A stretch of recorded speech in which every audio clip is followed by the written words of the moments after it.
Bismillahirrahmanirrahim. Assalamualaikum warahmatullahi wabarakatuh. Innal hamdalillah nahmaduhu wa nasta'inuhu wa nastahdihi wa nastaghfiruh wa na'udzu billahi min shururi anfusina wa min sayyiati a'malina. Man yahdihillahu fala mudilla lahu wa man yudlil fala hadiya lahu. Asyhadu an la ilaha illallah wa asyhadu anna Muhammadan 'abduhu wa rasuluh. قال الله سبحانه وتعالى قالوا سبحانك لا علم لنا إلا ما علمتنا إنك أنت العليم الحكيم قال رب اشرح لي صدري ويسر لي أمري واحلل عقدة من لساني يفقهوا قولي وقال النبي صلى الله عليه وسلم فإن أصدق الحديث كتاب الله وخير الهدي محمد صلى الله عليه وسلم وشر الأمور محدثاتها وكل محدثة بدعة وكل بدعة ضلالة وكل ضلالة في النار أو كما قال النبي صلى الله عليه وسلم أما بعد. Tuan-tuan yang dirahmati Allah Subhanahu wa taala, alhamdulillah, pertama sekali kita panjatkan kesyukuran kita pada Allah Subhanahu wa taala. Alhamdulillah pagi ini dapat kita bersolat subuh berjamaah. Alhamdulillah bilangan ni masya-Allah, ya katakan moga-moga tuan-tuan berterusan jemaahnya kita hingga seterusnya lah, ya katakan. Dan alhamdulillah pada pagi ini juga kita dapat kuliah subuh kita, subuh yang pertama untuk bulan Ramadan kita. Mudah-mudahan kuliah kita semua diberkati oleh Allah Subhanahu wa taala. Kita nak sambung rahmati Allah pengajian kita berkaitan dengan kitab kita, iaitu kitab Kifayatul Akhyar, berkaitan dengan fiqh mazhab Imam Syafi'i rahimahullahu taala, dalam membincangkan berkaitan dengan rukun salat. Ini adalah kitab kita yang ketiga dalam kitab fiqh rahmati Allah yang kita telah bincangkan, dan insya-Allah baru lagi kita mula kitab ni, dan insya-Allah kita sebutkan apa ni, kita bincang berkaitan dengan rukun-rukun solat. Yang lepas kita dah bincang berkaitan dengan rukuk, berkaitan dengan rukuk dan juga tamanninah dan juga i'tidal, rukuk dan i'tidal. Dan pada pagi ini insya-Allah kita sambung sujud dan juga tamanninah. Bila sebut nama Allah Subhanahu wa taala, sujud ini Allah sebut dalam Al-Quran banyak berkaitan dengan urku'u wasjudu, rukuk dan sujudlah, warka'u ma'ar raki'in. Kalau berkaitan dengan rukuk, warka'u ma'ar raki'in, rukuklah kamu bersama dengan orang-orang yang rukuk. Maka dalam hadis Nabi sallallahu alaihi wasallam pun banyak yang menyatakan bahawa sujud itu salah satu rukun dalam solat. Bila sebut sujud, apa yang dimaksudkan sujud? Sujud ni tuan-tuan mati Allah Subhanahu wa taala dinamakan sujud apabila 7 anggota kita jejak di atas tempat sujud kita. Yang pertama kata Rasulullah SAW ialah dahi kita, dahi dan hidung, dan kedua dan ketiga 2 tapak tangan, 4 dan 5 2 kepala lutut, 6 dan 7 inilah ujung jari kaki. Kita dah sebut juga sikit apa ni pada lepas saya, katakan berkaitan dengan ni. Umirtu an asjuda ala sab', kata Rasulullah SAW, aku diperintahkan supaya sujud di atas 7 anggota. Maka ketujuh anggota ini perlu jejak. Kalau tak jejak, namanya Allah Subhanahu wa taala, sujudnya tidak sah jika tidak ada keuzuran. Kalau misal kata dia semayang duduk, tak ada lah kata dia kena jejak semua sujud anggota. Tapi kalau dia sujud, tempat sujud di bawah nama-Nama Allah, perlulah dia meletakkan ketujuh anggota. Nak memastikan apa ni sujudnya tadi benar-benar yang dikatakan sujud. Macam-macam keadaan orang. Ada orang nama-Nama Allah, dia sujud, kakinya dijongkitkan, tak jejak sebelah. Kebiasaan kakilah, nyatakan. Ada yang sujudnya tuan-tuan, bila kakinya tadi dia letakkan di belakang, kalau kaki dia kuku dia tak yang dituntut ialah minta maaf saya sebutkan tangan ni, dia punya perut jari kaki, bukannya belakang. Ada setengah orang dia letak macam tu je. Jadi tuan-tuan mati Allah, perkara itu menyebabkan sujudnya tidak betul. Dan seterusnya tuan-tuan mati Allah, mengakibatkan bila sujudnya tidak betul, waliyazbillah, seterusnya ialah salatnya jadi tidaklah kita kata tidak sah, wallahu alam. Sujud tuan-tuan mati Allah, bila kita dalam keadaan berdiri, turun sujud itu, masa kita nak turun sujud itu, kata Rasulullah SAW, la yabruku ahadukum kama yabrukul ibil. Jangan kamu turun seperti mana turunnya seekor unta. Maka turunnya seekor unta, namati Allah, ada khilaf dari si ulama, perlukah letak tangan dahulu dan bau 2 kali lutut, ataupun kepada lutut dahulu kemudian kedua belah tangan. Jadi benda tu khilaf. Dalam mazhab Syafi'i kita letak lutut dululah, kemudian baru tangan. Salah ke seorang itu nak meletakkan kedua belah tangan jika dalam keuzuran badan besar perlu diletakkan kedua tangan sebelum 2 kepala lutut, maka harus. Allahumma shayyiban nafi'an. Letak kalau badan besar macam kata, dia tak boleh terus letak maka dia kena turun tangan dulu ke. Jadi ada keuzuran dalam mazhab Syafi'i harus, tapi pada asalnya kedua lutut diletak dahulu. Itu kaedah dia kata kan. Mazhab lain dia kata tak, kena letak dulu 2 belah tangan. Contohnya mazhab Hanbali dia letak kedua belah tangan. Kita tak boleh ikut seronok. Tak? Sebab sana ada larangan daripada Nabi SAW. So kita kena pilih satu, mana kita nak letak. Kalau terlupa tu letak tangan dulu, lepas tu baru kepala lutut, adakah menyebabkan solatnya tidak sah? Itu lain. Tak. Tetapi yang asalnya tata cara salat Nabi SAW ialah meletakkan, kalau dalam mazhab Syafi'i, kita pegang mazhab Syafi'i, kita letak kepada lutut dulu dan baru kedua belah tangan kita. Wallahu a'lam. Dan bila sujud, kata Rasulullah SAW lagi, dia katakan jangan sujud seperti mana seekor anjing. Seekor anjing, bagaimana sujudnya seekor anjing? Sujudnya seekor anjing, namati Allah, ialah meletakkan sikunya ke tempat sujud. Dia letak jejak sikunya letak. Kita tak boleh letak siku kita tempat sujud, kita kena angkat. Kena angkat tempat siku tu kena angkat. Barulah kita kata kita tidak berdosa dalam kita melakukan sujud, kerana terdapatnya larangan daripada Nabi SAW. Jadi bila sujud, namati Allah, dah sujud, perut ni antara dalam erti kata sujud yang sebenarnya lah. Kita bila sujud, orang lelaki perut dengan pahanya mesti ada ruang. Perut dengan pahanya mesti ada ruang.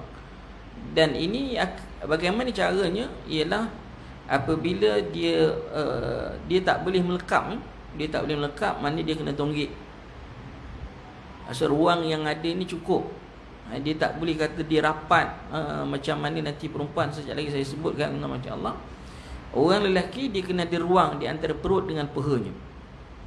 Jadi bila ada ruang di antara perut dengan pahanya, maka dia akan sujud tadi, dia punggungnya akan tonggik. Berbanding dengan orang perempuan. Seorang perempuan dalam ketika rukuk, macam Allah Subhanahu Wa Taala, ketika sujud itu dia kena turunkan sikit punggungnya ke bawah, dan menyebabkan perutnya dengan pahanya hampir berdekat-dekat. Dia dekat. Jadi nampak salat orang perempuan tu, dia tidaklah punggungnya tertonggik gitu. Seperti mana lelaki kena turunkan sikit punggung dia, dan caranya ialah dia merapatkan perutnya dengan paha. Jadi di situ barulah kita kata yang dikatakan sujud yang betul, katakan. Dan seterusnya dibacakan dengan tasbih lah, subhana rabbiyal a'la wa bihamdi. Yang tu yang ma'ruf kita dalam mazhab Syafi'i. Tapi kalau nak baca subhana rabbiyal a'la, nak merujuk kepada nas hadis Nabi SAW yang ada dalam sahih dan sebagainya, tidak menyebut wa bihamdi, ya silakan, tak ada masalah. Tetapi mazhab Syafi'i pilih subhana rabbiyal a'la wa bihamdi, tambahan wa bihamdi. Kerana tuan-tuan, banyak dalam Al-Quran Allah sebut fasabbih bihamdi rabbika wastaghfirhu innahu kana tawwaba. Jadi di sana ada perkataan hamd berserta dengan tasbih. Maka sebab itu dalam mazhab Syafi'i dia pilih sebut subhana rabbiyal a'la wa bihamdih. Itu hujah-hujah yang antara hujah yang saya ingat dalam mazhab Syafi'i. Dan seterusnya dalam hati Allah, ketika sujud kita tak boleh angkat kepala kita sewenang-wenangnya ketika sujud. Maknanya angkat kepala dan letak. Dikhawatiri benda tu, perkara tu jika tidak ada keuzuran, maknanya tak ada sebab musabab yang membolehkan dia angkat kepala, maka perbuatannya tadi kalau disengajakan boleh menyebabkan batal solat dia, dan dianggap dia telah sujud berkali-kali.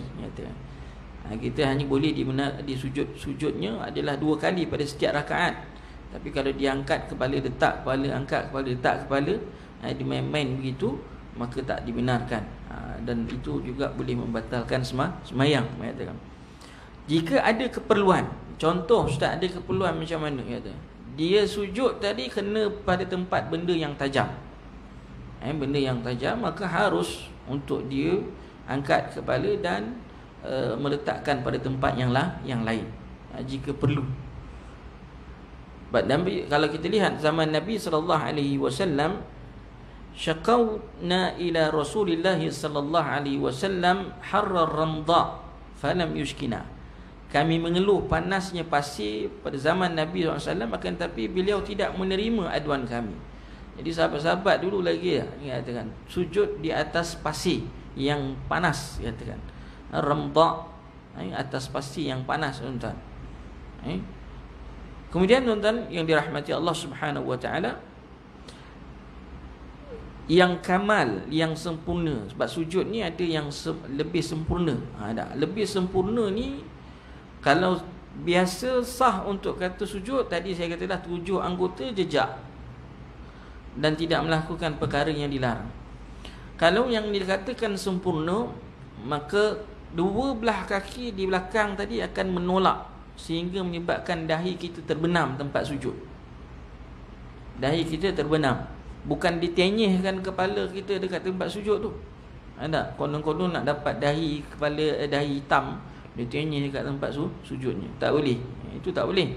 Tapi yang betulnya ialah kita sujud dan kaki belakang tu kita tolakkan dia, sehingga kadang-kadang ada orang boleh buat dia melengkung betul menghadap ke arah kiblat semula, dia punya jarinya tadi. Maka kalau dapat buat gitu, itu adalah yang paling baik. Secara otomatik dahi akan terbenam ketika lepas dia tolak tu. Wallahu a'lam.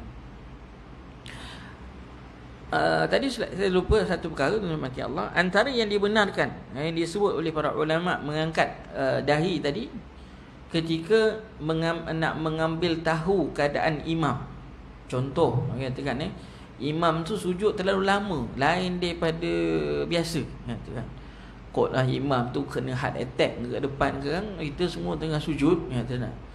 Jadi tuan-tuan mati Allah, tidak salah untuk kita angkat kepala sikit tengok, oh imam ada lagi, katakan. Kok imam dah lari ke? Mana tahu. Ada kes katakan imam lagi, katakan ketika sujud. Wallahu a'lam, tu jika berlaku lah. Zaman Nabi, dalam hadis Nabi sallallahu alaihi wasallam, satu ketika dalam satu solat, Nabi sallallahu alaihi wasallam dinaiki di belakangnya oleh cucu baginda sallallahu alaihi wasallam, Hasan ataupun Husain, sehingga menyebabkan Nabi sujud lama. Nabi tak nak bangun. Kalau bangun, budaknya Hasan ataupun Husain tadi yang duduk di belakang Nabi sallallahu alaihi wasallam jatuh. Jadi Nabi biarkan dia sendiri turun daripada belakang tu, dia naik atas belakang Nabi SAW tu, dia biar sampai Hasan ataupun Husain turun sendiri. Jadi menyebabkan sujudnya lama. Jadi sahabat khawatir kok berlaku apa kat Nabi SAW. Ada sahabat yang angkat kepala sikit tengok apa yang berlaku. Kemudian bila dapati Nabi masih lagi pada tempatnya, maka mereka tadi pun sahabat tadi turun ataupun letak balik dia punya dahinya. Jika ada keperluan maka tidak ada masalah. Tuan-tuan rahmati Allah, wallahu taala alam. Kemudian tuan-tuan yang dirahmati Allah Subhanahu wa taala, sujud kita tak boleh buat tempat yang kedudukannya meninggi begitu, ada, ataupun tempat yang kita tempat menjunam ke bawah, katakan. Dia kalau sikit je tak apalah, tapi jangan terlalu condong ataupun jangan terlalu menegak. Maka sebab kita kata di situ nama Allah Subhanahu wa taala ada juga terdapatnya tegahan di situ. Wallahu alam bisawab. Kemudian tuan-tuan mati Allah Subhanahu wa taala, bila dah sujud maka tibalah kiranya rukun yang berikutnya ialah duduk di antara dua sujud berserta dengan tamakninah. Tamakninah ni ialah kadarnya ialah membaca tasbih subhana rabbiyal a'la, subhana rabbiyal azim. Itu kadar sekali tasbih subhanallah, katakan. Ada orang tanya, ustaz boleh ke baca lebih tasbih? Tasbih ni tuan-tuan mati Allah ketika rukuk dan ketika sujud boleh dibaca lebih. Bukanlah kata mesti kena buat 3, katakan, ataupun 1 saja, itu minimum. Lebih boleh, tak masalah. Tapi sebagai imam, dia tidaklah boleh melamakan sangat sujud. Ada. Sebab kita kata kena raikan makmum. Kalau hari biasa atau sembahyang sunat, barangkali tidak adalah isu sangat kalau sujudnya tu lama. Kalau sujudnya tadi kita kata sekadar untuk baca tasbih 3 kali itu kira okey dah. Makmum pun jika imam tu lama ketika sujud, makmum jangan duduk diam pula ketika sujud. Apa aku nak baca lagi, 3 kali baca dah. Ada diam je. Tak boleh diam. Dalam solat nama-Nama Allah, dalam yang kita kena diam hanyalah ketika imam baca surah saja, atau membaca Fatihah dan baca surah. Ada. Ketika itu saja makmum kena senyap. Wa idza quri'a 'alaihimul qur'anu fastami'u lahu wansitu. Apabila dibacakan kata kamu Quran, akan dengar dan diam.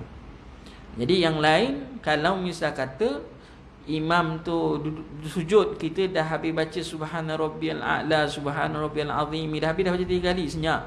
Lama pula imam tu rukuk, imam tu sujud, kita diam ke ustaz? Tidak. Kita boleh terus baca subhana rabbiyal azim, subhana rabbiyal azim, subhana rabbiyal. Lebih daripada 3 kali ustaz, tak apa.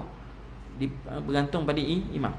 Kalau imam tu kadang-kadang dia baca lambat, subhana rabbiyal a'la, lambat baca, makmum subhana rabbiyal a'la, subhana. Cepat, katakan, tentulah bilangannya tu lagi banyak, katakan. Imam memang dibaca 3 kali barangkali, tapi cara dia baca tu lambat. Makmum muda, imamnya orang lama, dia baca lambat, katakan. Jadi makmum tak salah nak baca lebih ketika rukuk. Adapun untuk dia tunggu ketika sujud tanpa buat apa-apa, maka khilaful aula, bersalahan dengan yang lebih afdal. So dia boleh baca zikir tadi berulang-ulang kali, walaupun lebih daripada 3 kali untuk makmum, bergantung pada keadaan imam lah, katakan. Baik. Seterusnya tuan-tuan mati Allah Subhanahu wa taala, sebelum kita masuk pada duduk di antara 2 sujud ini, dalam sujud ada perkara, ada tempat yang anggota sujud tadi yang perlu jejak tempat sujud. Dia tak boleh berlapik. Dia tak boleh berlapik. Iaitu dahi.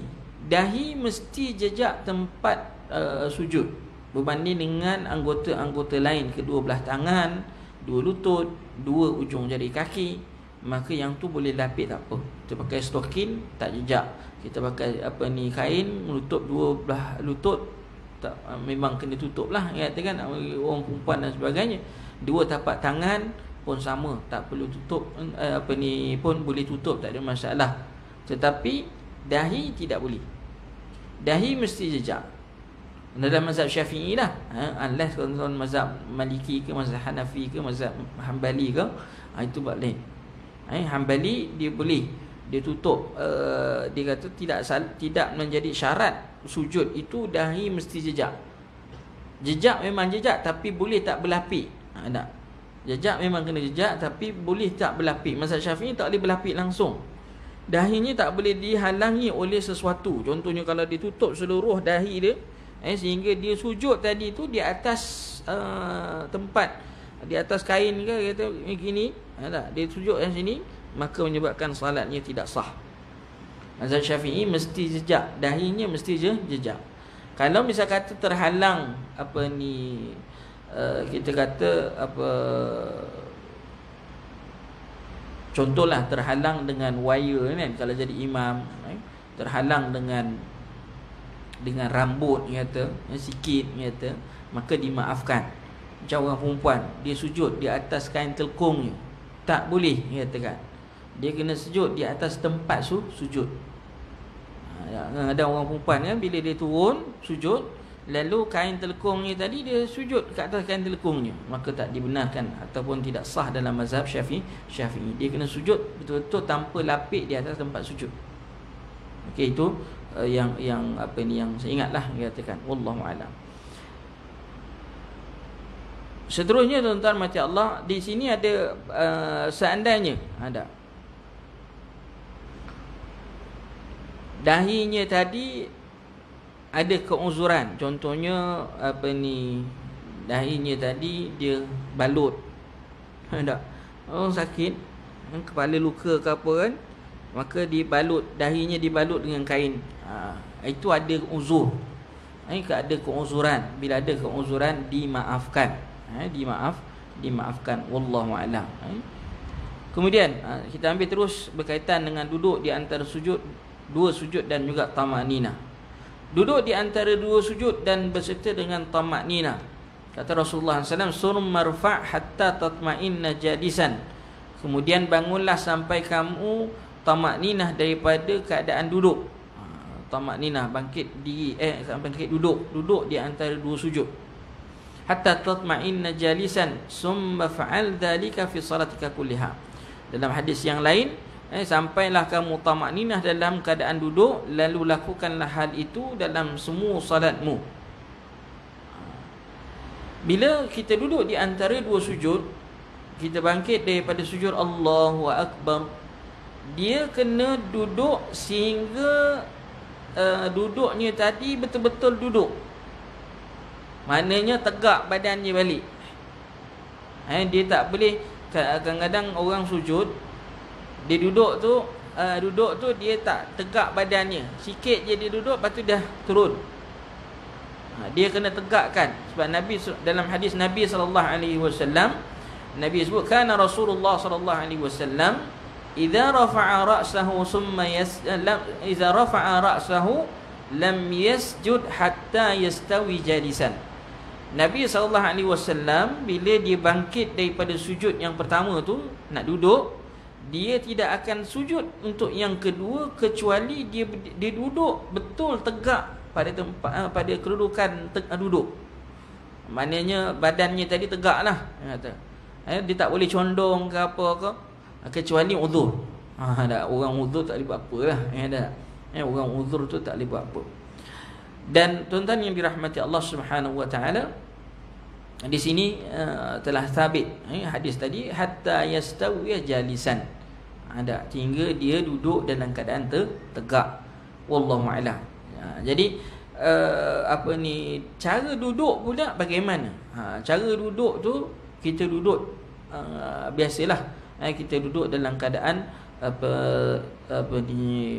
duduk di antara dua sujud. Kita ada dua jenis sujud, dua jenis duduk. Satu dia panggil tawarruk, satu lagi dipanggil iftirash, mengatakan.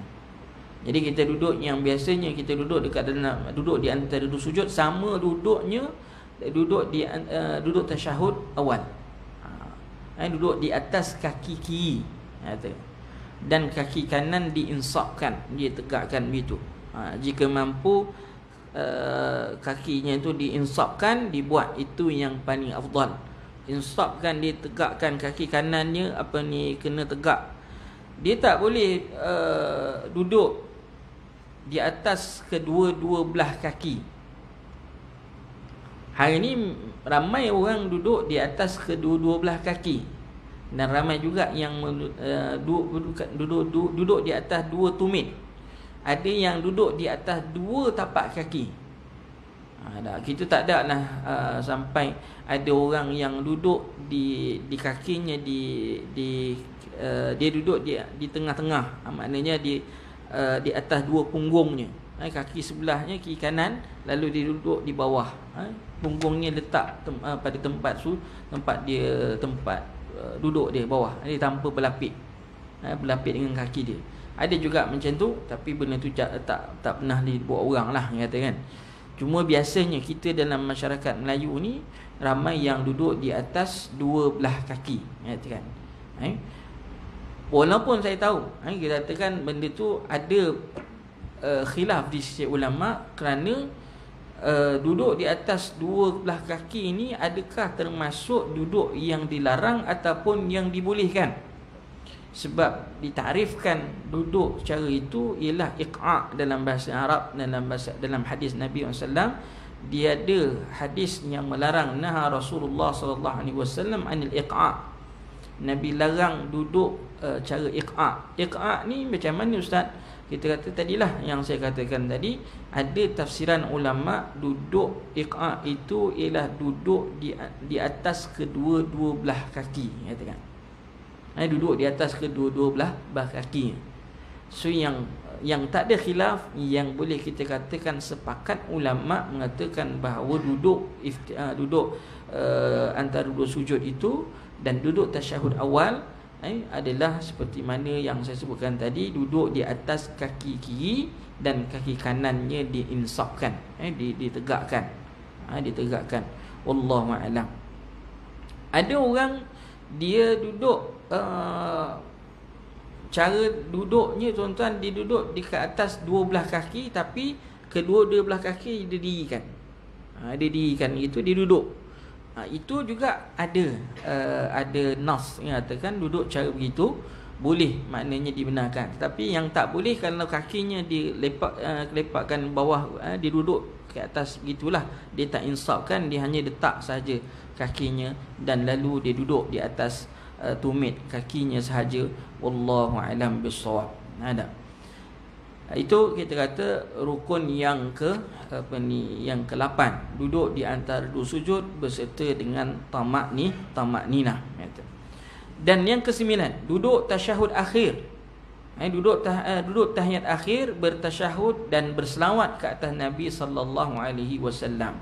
Wal julusul akhir wat tasyahudu fihi was salatu ala Nabi sallallahu alaihi wasallam. Ada 3 rukun di sini. Yang pertama kita katakan duduk tasyahud akhir. Duduk tasyahud akhir itu adalah rukun dalam salat. Cuma kaifiyah, tata cara duduk tasyahud akhir tu. Jadi kita kata, tadi saya kata kita ada 2 jenis duduk, tawarruk dengan iftirash.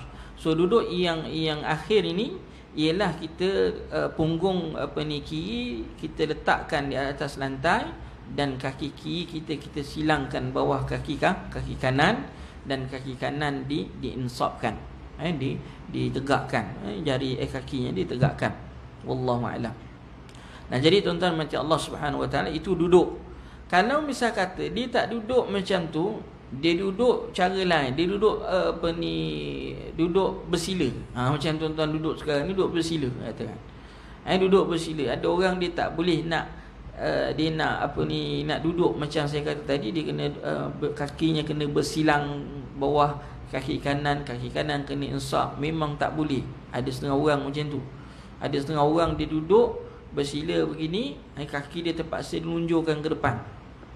Saya nampak ada satu Allah ni saya jumpa, dia tak boleh duduk yang makruf tu, tak boleh duduk tawarruk ke iftirash, tak boleh duduk, dia duduk macam biasa, duduk bersila macam biasa.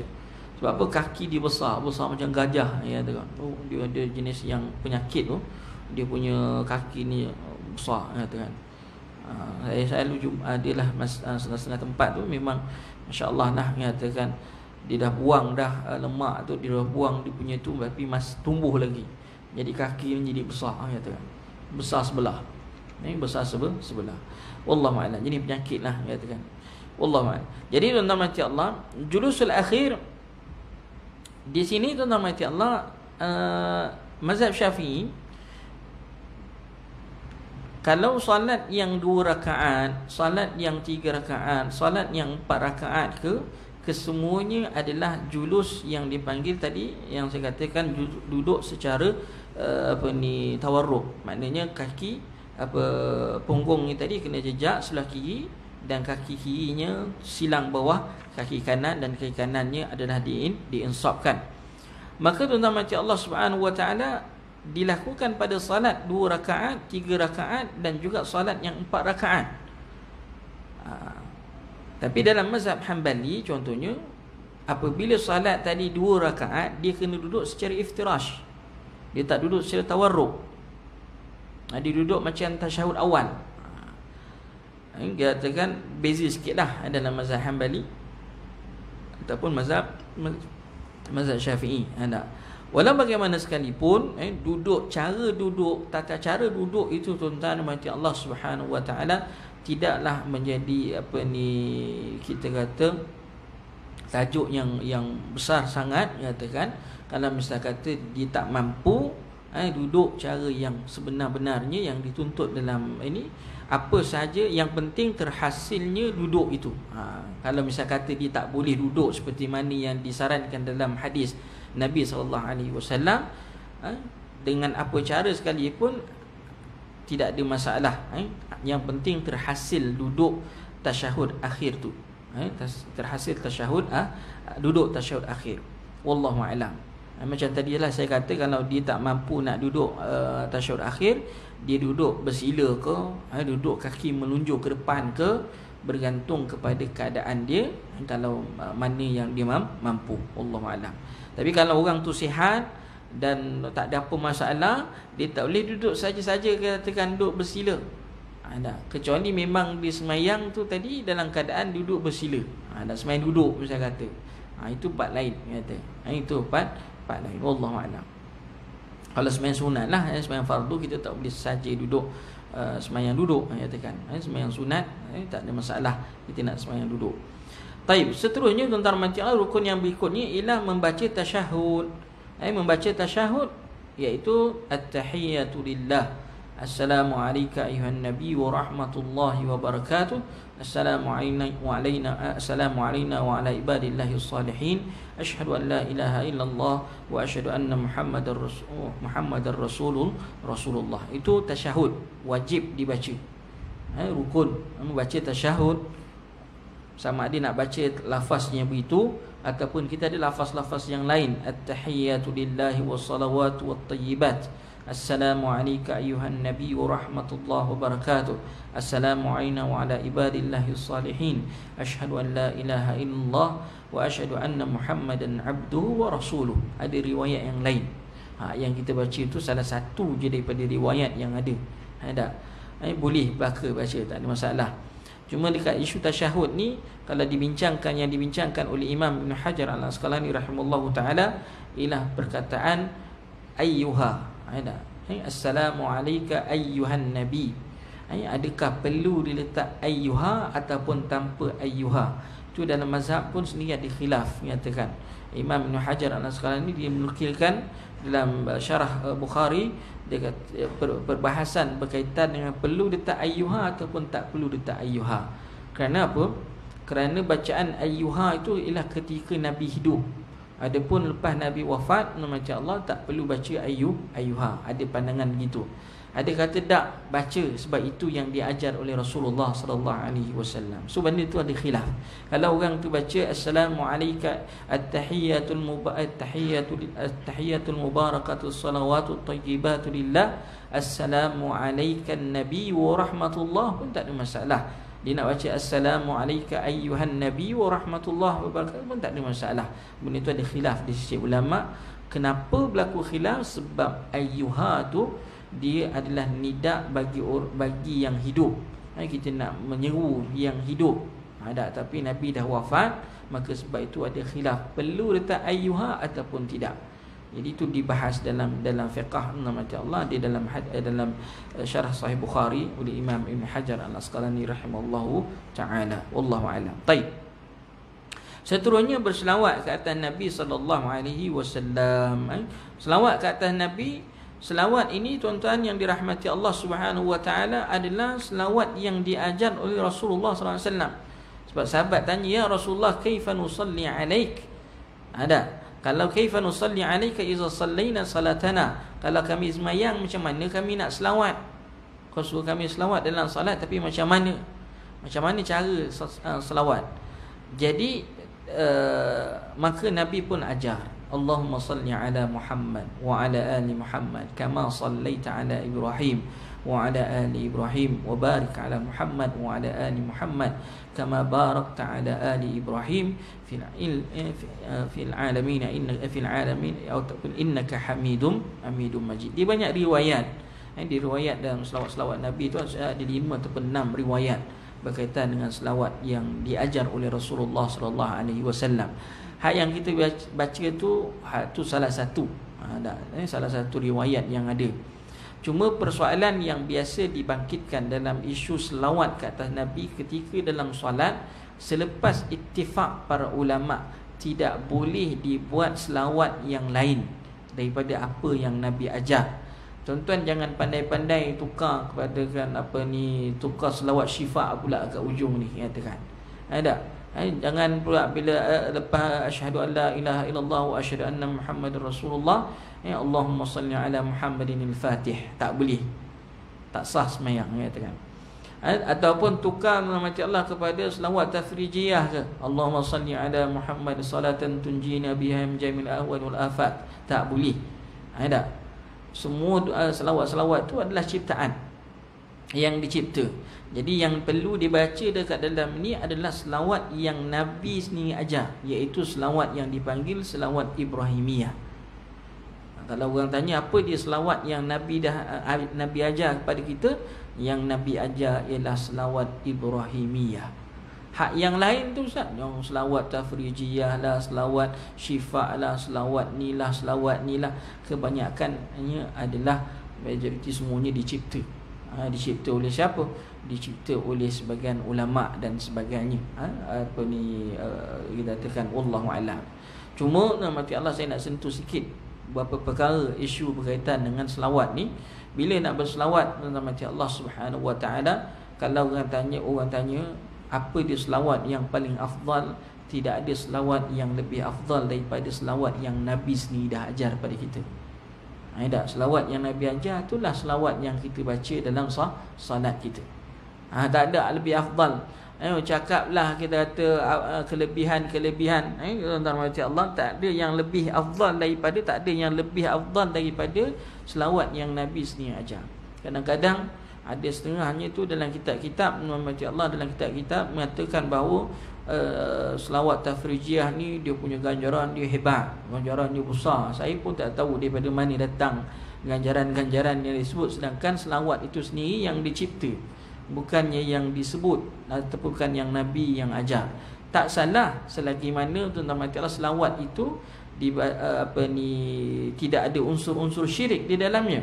Sebab ada kadang-kadang selawat yang diletakkan unsur-unsur syirik, waliyazbillah min dzalik. Lebih baik kita tak tahu makna, lain lah. Tapi orang yang tahu makna Allah, tahu bahasa Arab, dia kita kata kat dalam tu barangkali ada unsur-unsur syirik ke atau sebagainya, perlu dia elak lah. Tapi kalau tak ada masalah. Cuma isunya berkaitan dengan kelebihan. Ada yang kata selawat ini lebih power daripada, lebih baik daripada 6,000 kali khatam Al-Quran contohnya. Tak?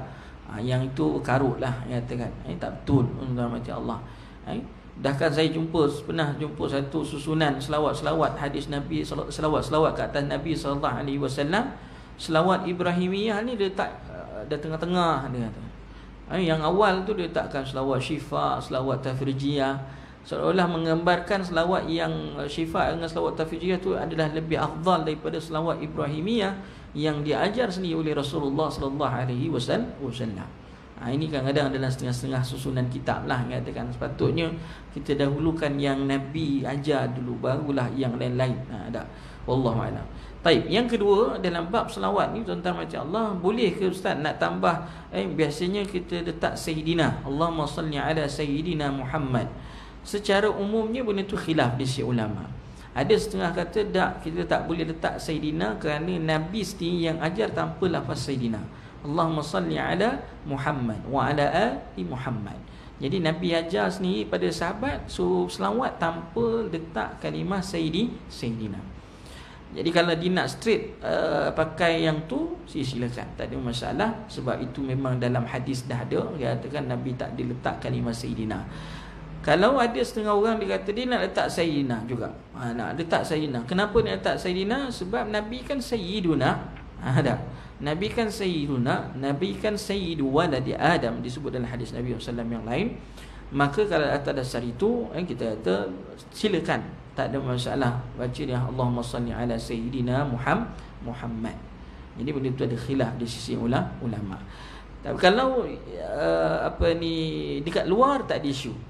Kalau selain daripada salat kita nak baca Allahumma salli ala Sayyidina Muhammad, tidak ada masalah. Cuma dalam salat je tadi ada sebahagian ulama dia kata tak perlu letak Sayyidina kerana Nabi ajar sendiri selawat itu tanpa kalimah Sayyidina. Wallahu a'lam. Jadi itu ada khilaf lah dia katakan. So, kalau nak letak tidaklah kata menjadi hukumnya haram, berdosa dia katakan, tidak. Sebab ada dia punya takwilan dia. Kita katakan dengan nas riwayat yang lain, hadis yang lain, jadi ditambah pada kalimah Sayyidina tadi pada selawat tadi. Wallahu a'lam bis-shawab. Baik. Kemudian dalam hati Allah Subhanahu wa taala ada tasyahud dan selawat ke atas Nabi. Ada. Semua tadi tiga tadi dah Astagfirullahalazim. Kita kata dah selawat, maka tiga rukun tu komplit lah. Dah. Cuma bila nanti kita akan lihat tuan-tuan macam Allah Subhanahu wa taala dia punya perkara-perkara yang sunat pula. Ini kita baca yang wajib kata. Yang wajib. Kemudian tuan-tuan macam Allah, seterusnya yang terakhirnya kita kata mengucapkan salam. Mengucapkan salam yang pertama dan niat untuk keluar daripada salat. Salat yang pertama dan niat keluar daripada salat. Yang rukun yang terakhirnya ialah memberi salam. Salam tu dilafazkan. Assalamualaikum warahmatullahi wabarakatuh. Assalamualaikum. Kena lafazkan. Tak lafazkan macam Allah toleh je, dia tak lafazkan, maka tak sah semayangnya. Dia kena lafaz sebab ni rukun qauli. Assalamualaikum warahmatullahi sebelah. Kalau dilafazkan tak toleh, sah semayang dia. Tapi kalau toleh tak lafaz, tak sah semayang dia. Sebab dia rukun. Rukun ni yang mana? Toleh ke lafaz? Lafaz tu. Sama juga macam Allahu Akbar kan? Apa ini takbir? Yang rukunnya bacaan takbir, angkat tangan, dia kata kan. Ada.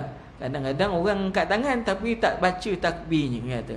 Yang rukunnya takbir tu. Sebut Allahu Akbar, angkat tangan tu sunat, dia kata. Tapi kalau ada setengah tu dia baca, dia tak baca tetapi dia hanya angkat tangan saja. Ada pun tak boleh. Dia kena lafaz, dia punya rukun qauli tu kena sebut. Yang pertama ni wajib, bagi salam pertama wajib. Assalamualaikum warahmatullahi wabarakatuh. Kalau misal kata yang rukun yang pertama tu je wajib, dia kata dia bagi assalamualaikum warahmatullahi, pungut ketut. Tak, dia terkentut masa tu. Dan bagi salam pertama semayangnya sah. Tak ada masalah.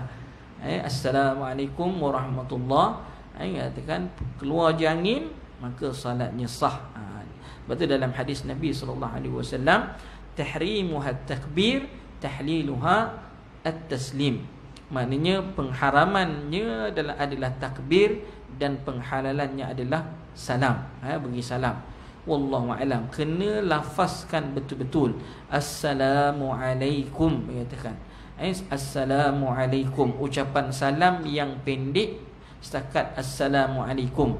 Sehingga kalau orang sebut salamullahi alaikum ataupun salamun alaikum ataupun salami alaikum, kita kata di sini tentang macam Allah Subhanahu wa taala tidak sah dia mengatakan dengan lafaz-lafaz berikut.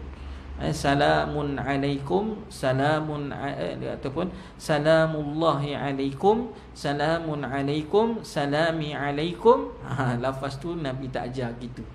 Ada Nabi ajar katakan assalamu alaikum, seperti mana yang disebut oleh Imam An-Nawawi rahimahullahu taala, wallahu a'lam. Ada baca betul-betul lah assalamu alaikum, wallahu a'lam. Dan tidak pernah dinukilkan lafaz-lafaz yang lain lah. Paling ringkas assalamualaikum. Paling kita kata paling panjang tu assalamualaikum warahmatullahi wabarakatuh, ya tekan. Tak ada masalah, itu boleh ya tekan, sebab itu ada riwayat berkaitan dengan lafaz salam itu. Tapi selain daripada itu, nama Allah Subhanahu wa taala adalah tidak dibenarkan. Apakah boleh mengucap salamun alaikum dengan tanwin, salamun alaikum? Dalam hal ini ada dua pendapat. Salamun alaikum tadi, pendapat lebih sahih menurut Imam Rafi'i, ada yang mengatakan boleh dikiaskan kepada tasyahud. Tasyahud ada assalam ada, salam ada, tanpa ada lam dengan alif lam. Wallahu a'lam. Tapi Imam Nawawi mengatakan bahawa yang lebih sahih adalah pendapat yang dinyatakan Imam Syafi'i rahimahullah taala bahawa tidak sah kerana tidak bersumberkan dari Nabi sallallahu alaihi wasallam. Sehingga seandainya ia tidak menanwinkan atau mentanwinkannya, maka tidak sah menurut kesepakatan kedua syekh. Ada. Kalau katalah dibaca dengan salamun salamu alaikum, dia kata salamu alaikum, dia tak ada lam, dia baca salamu alaikum. Imam Rafi'i ke Imam Nawawi ke ittifaq, kedua-duanya sepakat kata tidak sah. So baik betul bacakan betul assalamu alaikum, katakan assalamu alaikum. Kalau kat luar, selain daripada biasa tu, kita kata macam kita kata kat luar kita bagi salam kan, salamun alaikum. Ada salamu alaikum. Kita tak bacakan alif lam. Imam kalau baca perbincangan tata cara salam, bagi salam ni, saya pernah baca dalam kitab Fathul Bari. Dia kata salamun alaikum adalah lafaz yang dibaca untuk orang yang dah mati. Salamun alaikum, dia tanpa ada lam. Salamun alaikum itu dibaca untuk orang yang dah mati. Ada sebab tu kita bagi salam kat orang yang hidup, kita baca assalamualaikum, katakan assalamualaikum. Benda tu khilaf lah di sisi ulama. Di sisi ulama, sebab ada hujah kenapa assalam, kenapa tak boleh guna salam, katakan. Dia adalah dia punya perbahasan dari segi ilmu bahasa Arab. Sebab alif lam dengan tanpa alif lam, bahasa Arabnya dari segi sudut bahasa Arabnya adalah beza di antara makrifah dengan nakirah. Dia perbahasan yang sangat luas untuk Allah, wallahu a'lam. Jadi kita tak bincang bab tu. Mudah-mudahan katakan cukup dengan kita baca saja yang seperti mana yang makruf, assalamualaikum dengan baca alif lam. Ada assalamualaikum warahmatullah. Jadi itu dia tuan-tuan, perbincangan kita berkaitan dengan rukun-rukun solat. Alhamdulillah. So saya nak ambil kesempatan sikitlah mengatakan, kalau ada lepas ni nak tanya, saya boleh tanya. Tapi sebelum tuan-tuan nak bertanya, kalau ada soalan, sikit pencerahan. Kita dah start puasa hari ni, InsyaAllah. Mudah-mudahan Allah bantu kita untuk kita teruskan puasa sepanjang bulan Ramadan ni. Allah bantu kita untuk kita beramal, beribadat, baca Quran dan sebagainya. Cuma di isu yang katakan jemaah yang pergi umrah, jemaah yang pergi umrah, dia pergi umrah sambut Ramadan kat sana. Mungkin ada sahabat-sahabat yang sambut Ramadan di sana. Bila dia balik ke Malaysia, sebab Mekah puasa start semalam, jadi bila sampai kat Malaysia, kita dah 5 hari, dia dah 6 hari puasa. Andai kata esok tarikh 29 hari bulan, kita tengok anak bulan 29 Ramadan, kita tengok anak bulan, nak menentukan besok tu raya ataupun tidak, kita nak cukupkan bilangan. Kalau kita kata nampak anak bulan, kita 29 hari puasa, maka bila 29 hari puasa, besoknya raya, tak ada isu lah.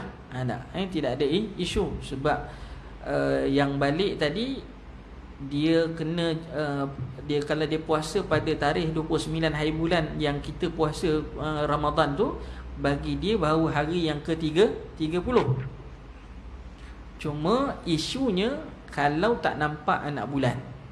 Katalah 29 tu tengok anak bulan tak nampak. Bila tak nampak, kena kita yang tak pergi buat umrah ni awal Ramadan, kita tak sambut Ramadan di sana, kita tak pergi, jadi kita tak ada masalah lah. Masalahnya ialah orang yang balik daripada Mekah tadi, yang sambut Ramadan di sana, hari yang ke-30 yang kita sedang puasa itu, bagi dia orang dah 31 hari.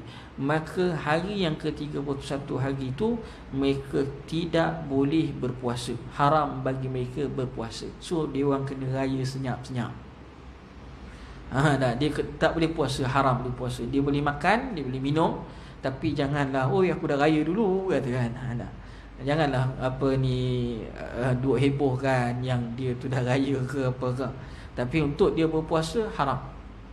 Sebab tidak ada dalam puasa Ramadan puasa atau sebulan itu berpuasa hanya 29 ataupun 30 hari sahaja. Tak boleh lebih. Tak boleh kata 31 ke. Orang lain semua puasa, Pak, takkan saya tak puasa, Ustaz? Bukan itu isunya. Isunya ialah dia dah lebih puasa, katakan. Dia dah masuk hari yang ke-31, maka haram dia puasa. Dianggap habis semayang raya macam mana, Ustaz? Tak apa, semayang boleh lewatkan sama dengan jemaah yang lain. Sama dengan jemaah yang lain. Kalau macam tu, Ustaz, boleh tak dia nak puasa pada semayang ketika salat hari raya? Nak puasa 1 Syawal? Tak boleh juga. Tak boleh juga, katakan. Misal kata kan, dia hari yang ke-30 kita, dia dah 31, dia tak boleh puasa dah. Maknanya kita raya, katalah hari Ahad. Hari Ahad tu jatuh 30.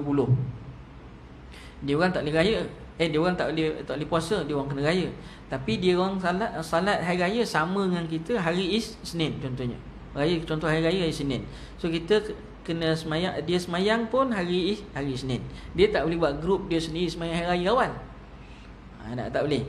So dia kena semayang pada hari Isnin. So hari Isnin bagi dia pula dah 2 hari raya. Boleh tak dia nak puasa sunat Syawal? Tak boleh juga. Tidak boleh. Sebab jumhur ketika itu semuanya tidak berpuasa, maka dia tak boleh puasa. Wallahu a'lam. Jadi isu ni juga berlaku jika kita pula pergi ke Mekah sambut akhir Ramadan. Kita kurang sehari, sana lebih sehari, katakan. Jadi kebiasaannya Arab Saudi ni tengok anak bulan, dia nampak ke anak bulan, tak nampak ke anak bulan, jarang sekali digenapkan sampai 30. Biasa dikira 29. Dikira tetap 29 hari puasa. Jadi kalau dia puasa 29 hari, kita baru 28.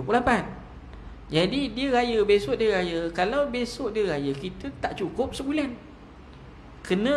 Kita boleh puasa ke kita kena raya? Kita kena raya juga macam mana pun, walaupun tak cukup 29 hari ataupun 30 hari. So kena qada lah sehari tu. Kena qada lah sehari tu. Raya tak cukup, kata puasa tak cukup, kena qada. Wallahu a'lam. Wajib ikut keadaan setempat itu, kata. Wallahu a'lam. Jadi itu sikitlah katakan perbahasan. Hari ni tengok ramai orang pergi umrah, orang Melayu kita tengok flight tiap minggu lepas tu ramai yang pergi buat umrah. Jadi kena tahulah, kena tahu. Mungkin ada kawan-kawan, ada sahabat-sahabat kan yang balik. Dia tak ada isu kalau kita pun raya puasa 29 hari. Hari yang ke-30 tu kita raya. Isunya tadi kalau kita kena puasa sampai 30 hari. Wallahu a'lam. Mungkin ada soalan nak tanya kalau ada. Kalau ada lah. Tak ada. Tak ada, alhamdulillah. Jadi kalau tak ada tu, Alhamdulillah. Jadi tuan-tuan mati Allah Subhanahu Wa Taala, insya-Allah kita sambung lagi pada masa yang akan datang untuk kitab itu. Wallahu taala alam bisawab. Kita akhiri dengan bacaan tasbih kafarah. Subhanakallahumma bihamdika asyhadu an la ilaha illa anta wa astaghfiruka wa atubu ilaik. Assalamualaikum warahmatullahi wabarakatuh.